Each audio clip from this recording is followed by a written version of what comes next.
ఈరోజు దేశవ్యాప్తంగా నీట్ పరీక్ష పైన ఒక చర్చ జరుగుతుంది. బీహార్లో అదేవిధంగా గుజరాత్ రాష్ట్రంలో ఈ రెండు కూడా ఎన్డీఏ పరిపాలిస్తున్నటువంటి రాష్ట్రాలు.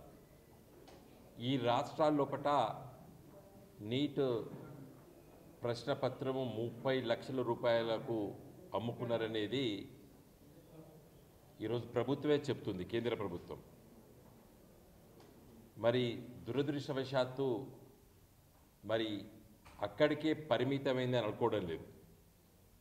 చాలా రాష్ట్రాల లోపల ఈ పేపరు లీక్ అయి కోట్లాది రూపాయల చేతులు మారినట్టు కూడా చెప్తున్నారు. మరి దీనిపైన ఈడీ ఎందుకు స్పందిస్తుందో అర్థం కావడం లేదు. అంటే రూపాయలు ఎక్కడైతే ట్రాన్స్ఫర్లు అవుతాయో అక్కడ మరి ఈడీ వస్తుంది, మనకు అందరికి తెలుసు. ఆ చట్టం కూడా అట్లా చెప్తుంది. ఎఫ్ఐఆర్ రిజిస్టర్ అయితే వాళ్ళు పోవాలి.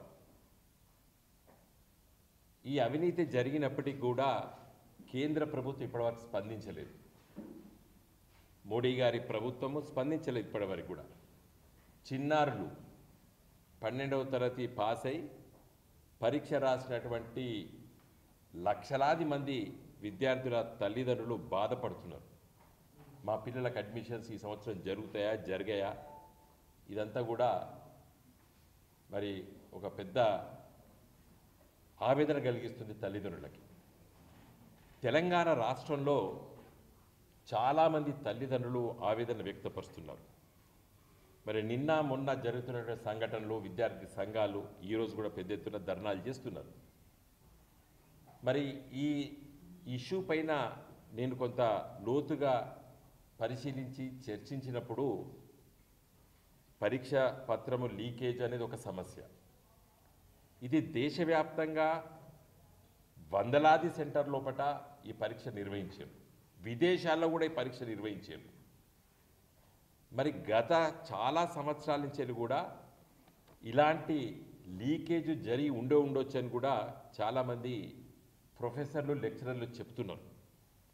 నేను నిన్న మరి మన దగ్గర తెలంగాణ రాష్ట్రంలో ఉన్నటువంటి మెడికల్ కాలేజీలు, ప్రభుత్వ మెడికల్ కాలేజీలో ప్రొఫెసర్లు, రిటైర్ అయిన ప్రొఫెసర్లు,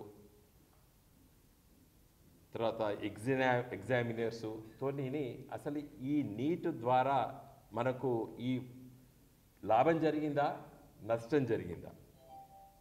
మనకందరికీ తెలుసు, ఎన్టీ రామారావు గారు ముఖ్యమంత్రి ఉన్నప్పుడు చాలా కాలం క్రితము దేశవ్యాప్తంగా ఎంసెట్ పరీక్ష ఒకటే ఉండాలని చెప్పినప్పుడు తమిళనాడు రాష్ట్రము, సమైక్య ఆంధ్రప్రదేశ్ రాష్ట్రము మనము దాన్ని ఒప్పుకోలేదు అప్పుడు. తదనంతరము సుప్రీంకోర్టు తీర్పిచ్చింది, అన్ని రాష్ట్రాలు కంపల్సరిగా ఉండాలన్నప్పుడు మరి రెండు తెలుగు రాష్ట్రాలు, ఆంధ్రప్రదేశ్ రాష్ట్రము, తెలంగాణ రాష్ట్రము 2017లో నుండి నీట్లో ఉన్నాయి. అసలు ఎన్ని అడ్మిషన్స్ ఏంది అని చెప్పి నిన్న పరిశీలిస్తే మన తెలంగాణ రాష్ట్రం లోపల పీజీ అడ్మిషన్స్ ఉన్నటువంటి కాలేజీలు 10 ఉన్నాయి. ప్రభుత్వ మెడికల్ కాలేజీలు 1267 సీట్లు ఉన్నాయి. పీజీ సీట్లు 50% సీట్లు ఆల్ ఇండియా కోటాకు ఉంటాయి. పీజీ సీట్లు 50% తెలంగాణ రాష్ట్రానికి ఉంటాయి. 621 సీట్లు పీజీ సీట్లు ఆల్ ఇండియా కోటాకు పోయినప్పుడు వివిధ రాష్ట్రాల్లో ఉన్నటువంటి విద్యార్థులు మన దగ్గరికి వచ్చి జాయిన్ అవుతున్నారు. మరి మన దగ్గర పిల్లలు కూడా ఆల్ ఇండియా కోటాలో సీట్లు వచ్చినప్పుడు కూడా పోవడానికి జంకుతున్నారు. ఎక్కడో మారుమూల సాంబాల్పూరు, లేకపోతే ఒరిస్సాలో ఎక్కడో మారుమూల జిల్లా కేంద్రంలో, లేకపోతే ఉత్తరప్రదేశ్లో ఎక్కడో మారుమూల జిల్లాలో, ఎక్కడో మహారాష్ట్రలో ఒక మారుమూల జిల్లాలో మన అడ్మిషన్ వచ్చినప్పుడు మన పిల్లలు పోవడం లేదు. మరి సైకాలజీయా, లేకపోతే వేరే రాష్ట్రాలపై చదువుకోవడానికి జంకుతున్నారా, ఏదో కారణం పోవడం లేదు సార్ అని చెప్పి కూడా కొంతమంది ప్రొఫెసర్స్, లెక్చరర్స్, తల్లిదండ్రులు కూడా చెప్తున్నారు. మరి UG admissions, under graduate admissions, MBBS వచ్చేవరకు కేవలం 15% మనం ఆల్ ఇండియా కోటాకు పోతాయి.